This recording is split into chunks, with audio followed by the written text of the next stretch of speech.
Salut les amis, salut tout le monde et bienvenue une fois de plus sur votre chaîne d'information préférée, Club Info. Aujourd'hui, on s'étape pour une nouvelle note d'information, notamment du côté du Burkina Faso, où nous avons le nouveau gouvernement dirigé par le capitaine Ibrahim Traoré, qui semble véritablement vouloir établir une ligne de démarcation avec les anciens gouvernements, que ce soit pour Paul-Henri Damiba Sandaogo comme pour Rochemar Christian Kaboré.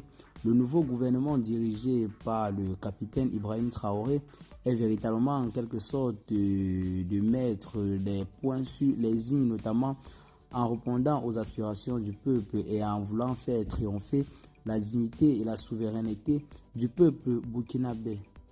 Il y a de cela quelques heures seulement, lors d'une récente intervention, le capitaine Ibrahim Traoré semble avoir véritablement mis et remis la CEDEAO à sa place.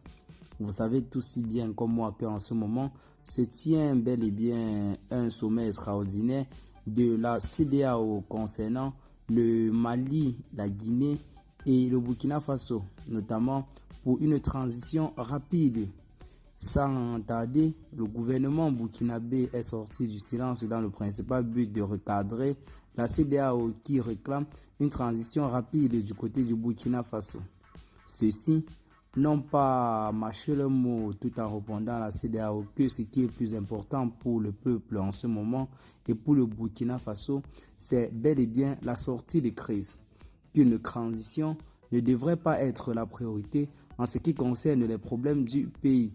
Tout comme pour dire qu'au lieu de s'attarder aux transitions rapides, l'on devrait plutôt se trouver et chercher des voies et moyens pour permettre la sortie de crise, pour lutter contre le terrorisme et contre plusieurs fléaux qui menacent véritablement le pays.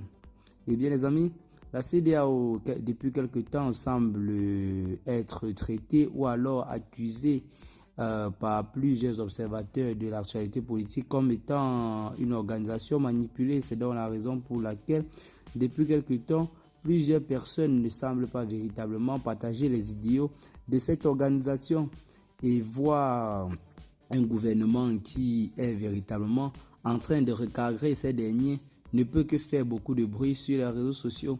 Nous pouvons quand même dire que c'est une très belle intervention du capitaine Ibrahim Traoré qui lui pense véritablement que au lieu de s'attarder sur des transitions, l'on devrait plutôt trouver des voies et moyens qui peuvent permettre à ces pays qui ont été victimes des putschs de sortir de la crise afin que des choses à la longue n'arrivent plus. Car tous ces coups d'État sont véritablement en quelque sorte causés par la mauvaise gouvernance. Et lorsque le pouvoir est pris, ce sont ces mêmes personnes qui viennent s'ingérer en quelque sorte pour qu'une transition soit en quelque sorte vite réglée sans que le problème de fond ne soit traité. Eh bien les amis, qu'est-ce que vous en pensez pour ce qui est de cette petite note d'information? Partagez la vidéo à vos amis si vous l'avez notamment trouvé intéressante. Abonnez-vous à la chaîne si ce n'est pas encore fait et à très bientôt les gars pour de nouvelles notes d'information. Bye bye.